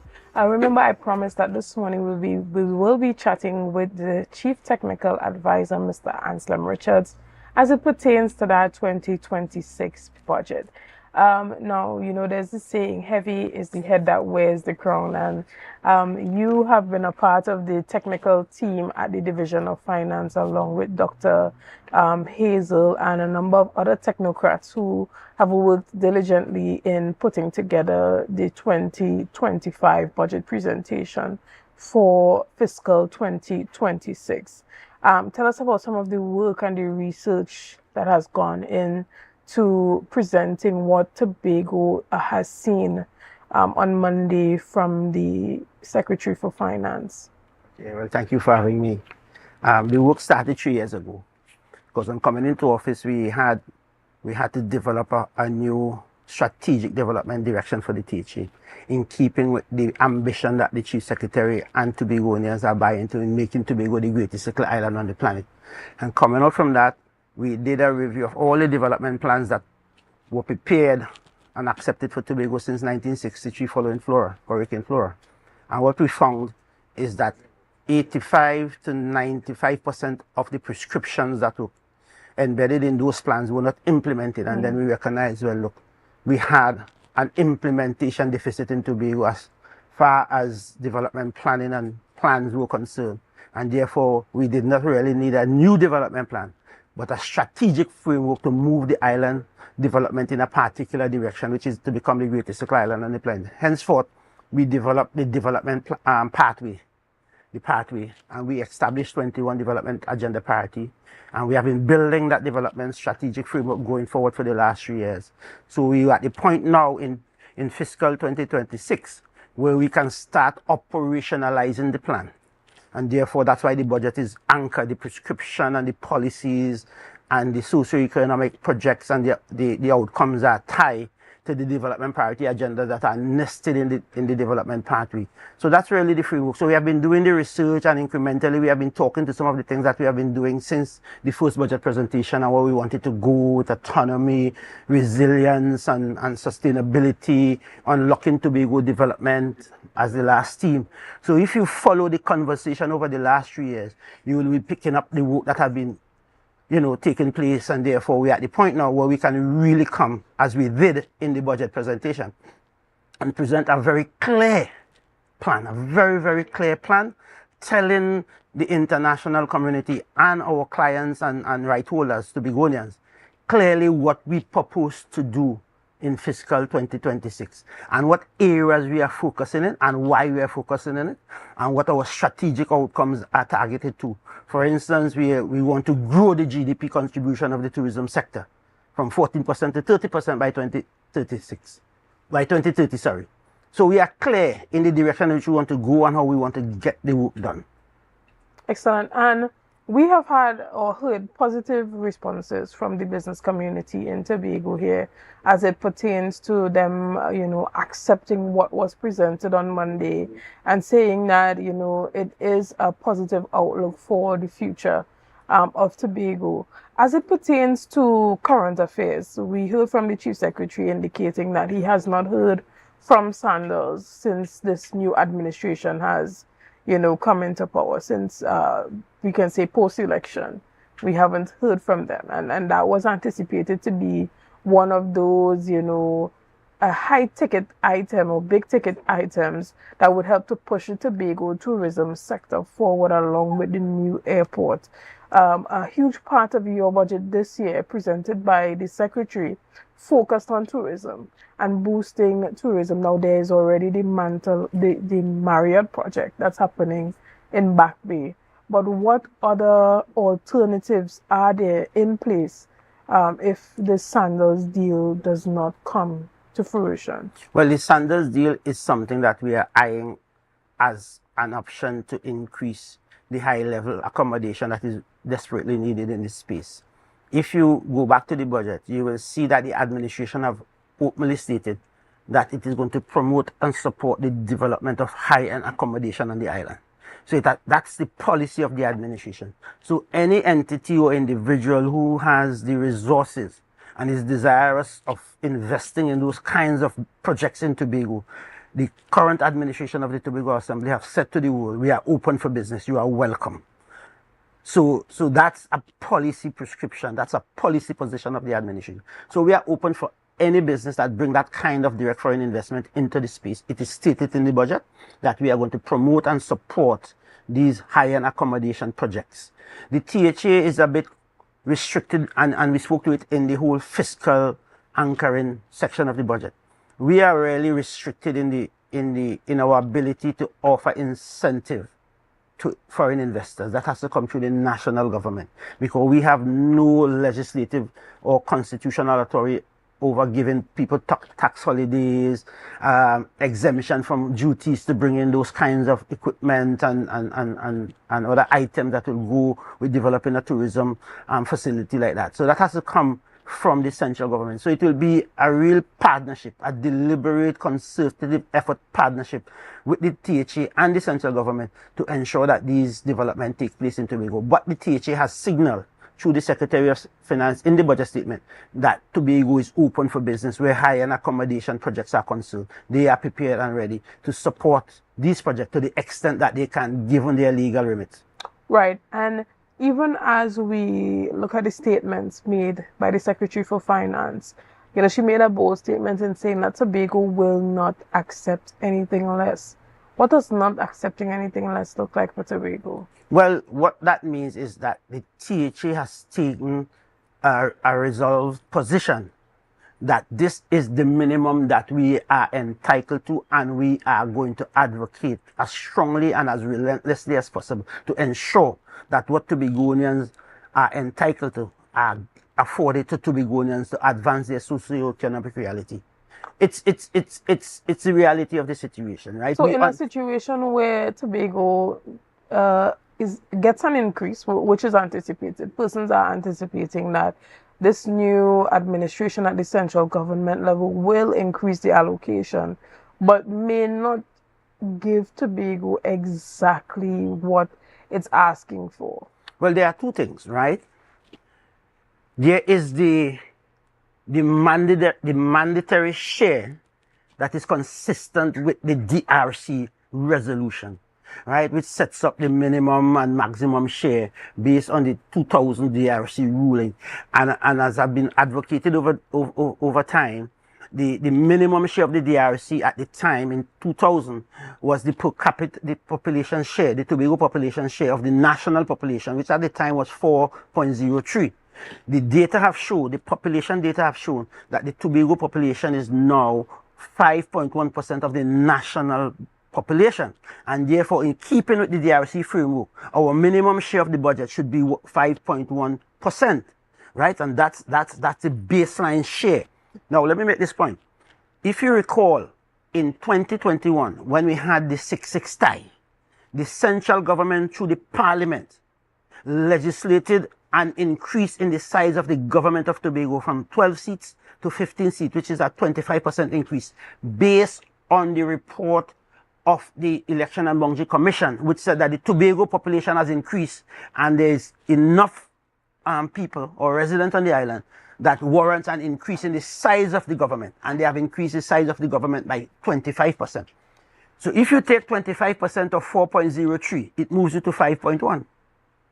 So the maths is working out at all levels. So therefore, the baseline share for Tobago in the current construct of the DRC ruling is 5.1%. Right, but we are saying that there are other conditions in Tobago in terms of our historical underfunding, the need to accelerate the development of the island infrastructure to accelerate growth and all that. We need a further 0.8% allocation. So that is what took us to 5.9%.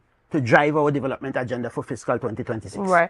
And you hear from economists like Dr. Vanna James, with whom I had a discussion with yesterday, indicating that if you are to use that very same metric to justify the per capita share that Tobago should be given of the national budget, then this is something that has to go back to the Dispute Resolution Committee, has to go back to Parliament to change what the upper and lower limit is? No, Dr. James was one of the persons who sat on the Dispute Resolution Commission as a representative for Tobago under the Hotchkiss Charles administration. What Dr. James is, the ruling says that the DRC formula should be reviewed annually based on the changing reality of the country. That has not been done since 2020. So they continue to use the old formula notwithstanding that the dynamics, the population dynamics and the social needs of the population in Tobago were changing continuously over the last 25 years. The fact of the matter is that there is a framework. The basic framework speaks to a per capita share. Right? The government has legislated in the parliament that the Tobago population has increased. Right? We are not making up numbers. And the numbers that we are working with came from the Central Statistical Office. So if the baseline of the formula of the DRC has moved, right? There is no criminality or no breach of any law. And more than that, the 5.1% falls within the range of 4.03. So Dr. Varnes James needs to revisit his understanding of the DRC ruling. The 5.1% is still within the range of 4.03 and 6.9. So there is no need to go back to no DRC and no this. It falls within the existing formula. But all we are saying that we push the minimum share up to 5.1%, which is even coming to the mean of the range 4.03 to 6.9. So there's no need to go back to any DRC and no parliament. I don't know where he's getting that from. Probably, let me leave that alone. Understood. But when you look at, the international agencies, you hear from the UNDP that a development plan for a country expires every 10 years. And in the beginning, your preamble, you indicated that there were development plans that were there since the time of Hotchkiss Charles that were not properly executed and implemented. And so instead of creating a development plan, economic development plan for Tobago that, is in alignment with the current realities and the future, you have created a development pathway. Do you see that it is still necessary to present a economic development plan for Tobago in its current state? There is no need for a development plan. We are using the development pathway. That is what they have used for human development capital across the globe. And countries are now talking about pathway to this, pathway to that. Even the last administration in their budget forging pathways to sustainability. So this is a strategic framework in how you move from one place to the next in terms of what your priorities are. So that is what we are using. So there is no need for a development plan. So what we have projected is a 20-year development trajectory. And we have broken it out into 4 5-year cycles.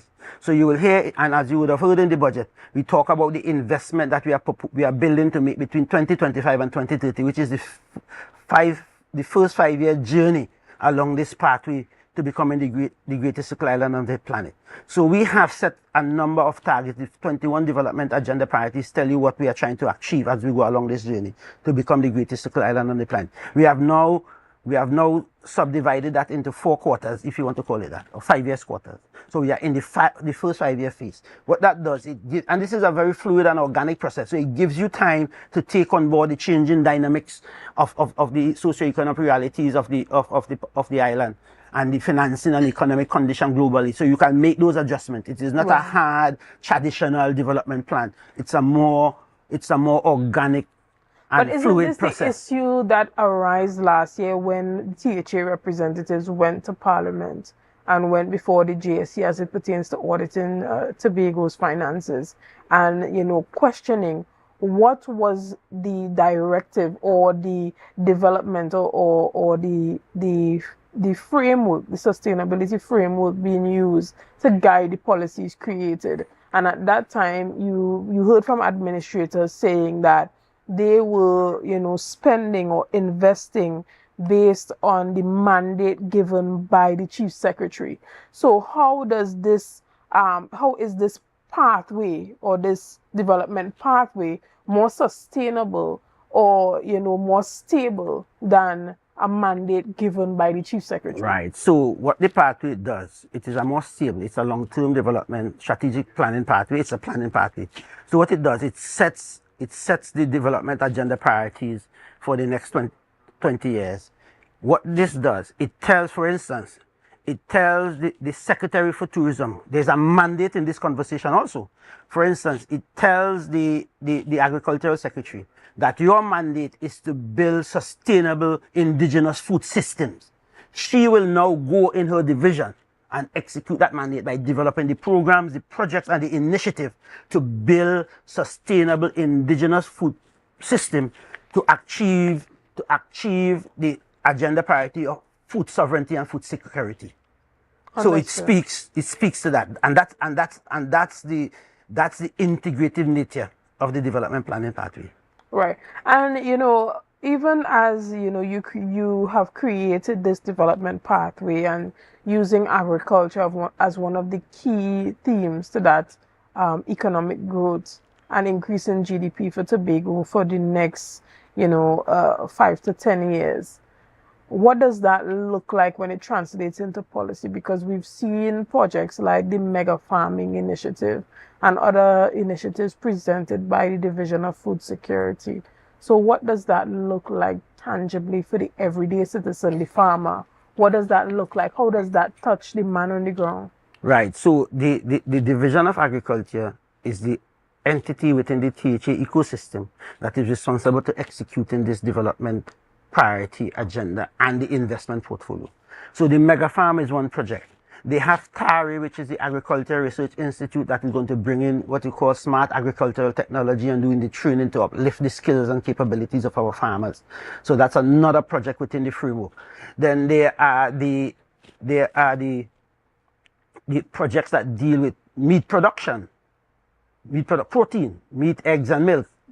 So there are a number of projects within that, which the division now will say, these are the projects, and you will hear it from the secretary in her presentation. These are the projects that we are preparing to implement in fiscal 2026 to achieve the objective that we set in the fiscal budget. Secretary Roberts did not get into projects and programs to that detail. What she did, she gave the macro vision of the administration, where we are going. This is the trajectory we are traveling on. These are the objectives. We want to grow the GDP contribution of the agricultural sector from the under 1% it is to 6% by 2030. What is going to happen? The Division of Agriculture, who are the experts and the professionals in this space, will target different programs and projects to achieve that objective. Understood. And it is not the secretary to prescribe that, but she will set the target, the macro target that we are going after. Then this expert in the division. So what the pathway does, it really sends sector planning back to the specialists in the sector within the THA ecosystem to do the project development and the programming to achieve these big macro targets that are set for Tobago. Understood. But you also have persons within the industries who are already doing the work. A part of the budget, the secretary called on Tobago to become Tobagoans to become development partners. Of course. And to buy into the development. But you have persons doing projects that are in alignment with the strategic agenda of this administration and sometimes feeling stifled as though they are not getting the support. For example, I think it was last week I had a conversation right here on Tobago Updates with a farmer who is already doing a mega farming project, who is now looking to partner with the THA for the successful execution of that. How does one have that confidence that this is not just lip service and you know, pretty words for a budget, but this administration truly wants to partner with us for development? Well, this administration have made it clear that the success it achieved in the last 3.5 years was because of the partnership we have with other community stakeholders. The government is in place not for itself, but to provide goods and services for the nationals of the island, the residents of the island. That's the responsibility of the government. And therefore, this is about building partnership. You cannot do development without building productive, harmonious relationship with all the stakeholder agencies within this space. This administration have made this a priority in terms of its development planning, and therefore this is not lip service, right? I am certain that Ms. Panting and her team has been engaging with persons within the mega farming project and scaling farmers to bring them to the next level, to improve our agricultural production in Tobago. So this is not talk, and if you look at the agricultural sector in particular, Secretary Panting has been doing a number of engagement across the island, bringing farmers to the table. We have brought the farmers in because agriculture is one of the targeted sectors that we have targeted for accelerated growth in this fiscal. And in the pre-budget consultation, we sat with the stakeholders for over 4 hours and took on their concerns, took their initiative, listened to their voices, and therefore we have factored those concerns into our budget presentation. So this is real partnership. It has started and it is being intensified because we have met with them for over 4 hours and listened to them intensively on what their concerns are and what are the factors affecting agricultural growth and development in Tobago. Excellent. Well, we're going to take a quick break right here and we'll be back with much more on this conversation right after this. See you soon. It's a brand new morning, rise up to a brand new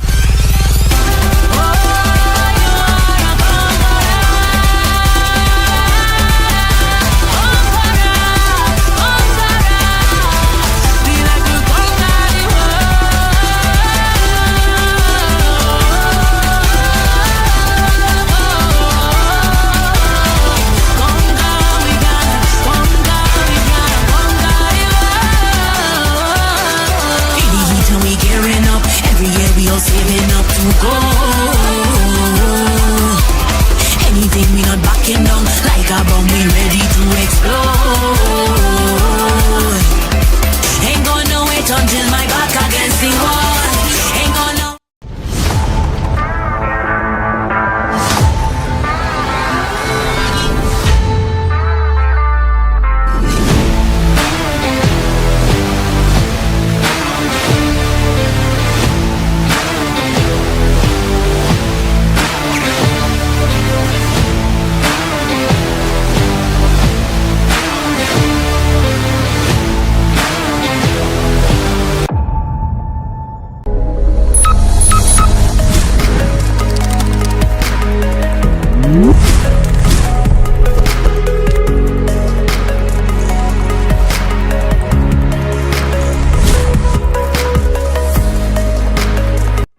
Guys, there are some new developments in housing in Tobago, so it's goat racing time.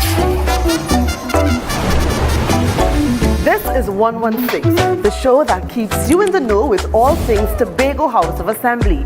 Each week, 116 delivers a fun and engaging overview of the latest developments, achievements, activities, and events of our dynamic assembly. So join me. Let's dive into the Tobago House of Assembly's Week in Review right here on 116.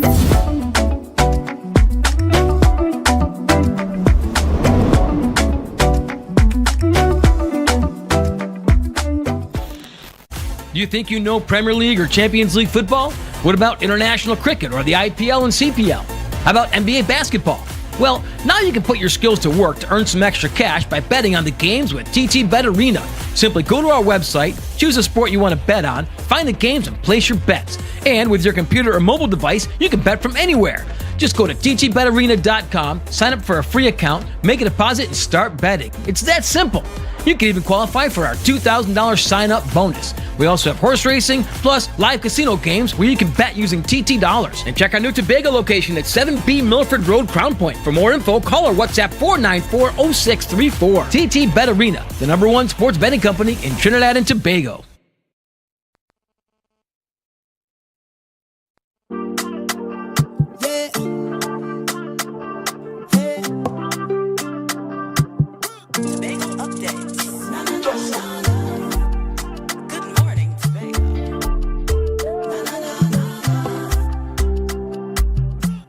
Good morning and welcome back to Good Morning Tobago right here on Tobago Updates. I am your host, Chanel Felix. This morning we have been chatting with the Chief Technical Advisor at the Division of Finance, Mr. Anselm Richards. Good morning and welcome back. Thank you for having me. All right.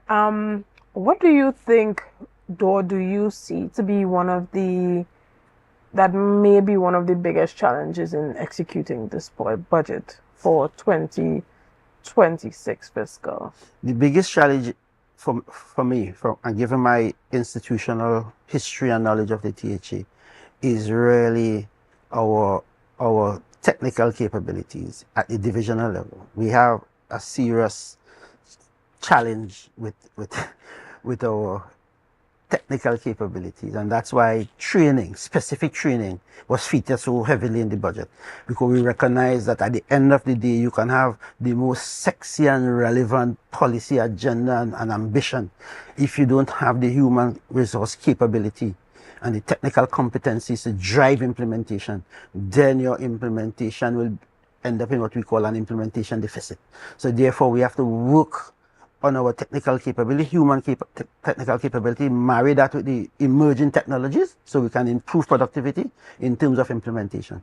So the technical capability of the THA, and that's why training, specific task training and human capital development is central in what we propose to do. Because we recognize the HR challenge that we face within the institution. Right. Another one of the themes that kept popping up in this budget was digital development. What does that look like for Tobago at a policy level? The THA is far from being a digital institution. And the world is now a digital platform. So therefore we have some catching up to do to really get ourselves connected in a deeper way and to use the digital solution to improve access and service delivery to the population. So that is a focal investment point for this administration. How do we move quickly? Because we are not reinventing the wheel. It has happened across the globe in a number of countries where they have digitized their government and digitized their government service delivery.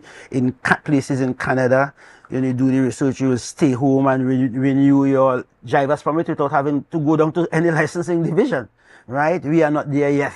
Every time you need to do something in licensing, you have to catch a car and go down there, and that's a cost. And therefore, the outlook for digitization and digital uptake in the THA is really to bring the administration, the service delivery platform to Tobagonians, to a digital level where, as mentioned in the budget, where the man in Charlottesville or even Lansome can stay in the comfort of his or her home and apply and get access to government service without having to leave his home and come to our division or our office in Scarborough. That is where we are going. That is the long-term trajectory. And therefore we have some small low-hanging fruits in terms of how we can deliver some technical solution to deal with our budgeting processes, our financial operation, which is really the heart of the THA. You know, there are digital solutions available. We start using some of them, the automatic clearinghouse, ACH. We are uploading and now operationalizing the e-tender platform.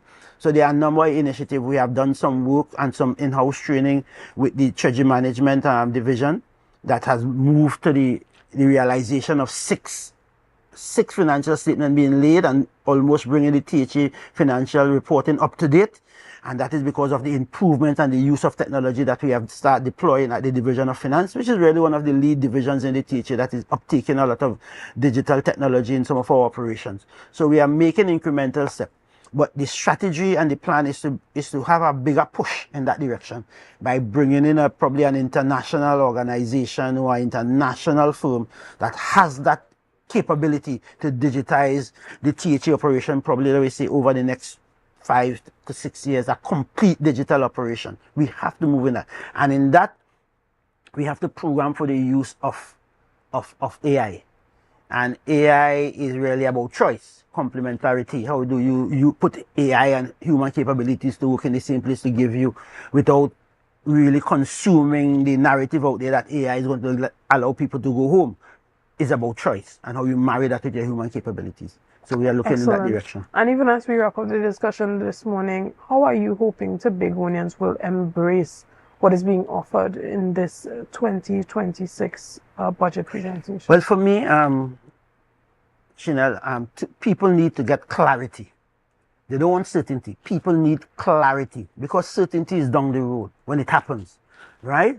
And what this budget would have done, it was clear. It was clear and clean and very precise in terms of what the administration is proposing to do. So there's 150% clarity in the direction in which the population is going to be taken, and therefore it gives the average man and woman the opportunity to position themselves to participate in a very positive and impactful way in what the administration proposes to do in fiscal 2026. So the clarity is there, and therefore from clarity you're going to get a greater level of participation because people are not looking for certainty. Certainty is when it happens, but they need clarity in terms of where we are going and how we are going in that direction and what we're proposing to achieve from it. And I think that there is no second guessing. There is no need for any further argument. This budget has been a very clear budget. It was lucidly clear in terms of what the Secretary proposes that we are going to be doing in fiscal 2026, and therefore I think we are all seeing clear. What the song say now? I can see clearly now. Tobago is seeing clearly now. Right, do you think that giving Tobago what it has requested for the 2026 fiscal would be a strategic move for the central government, a positive political move? Well, definitely. I think, and it might be a conferring reality for Tobago that the central government provides the resources we ask for.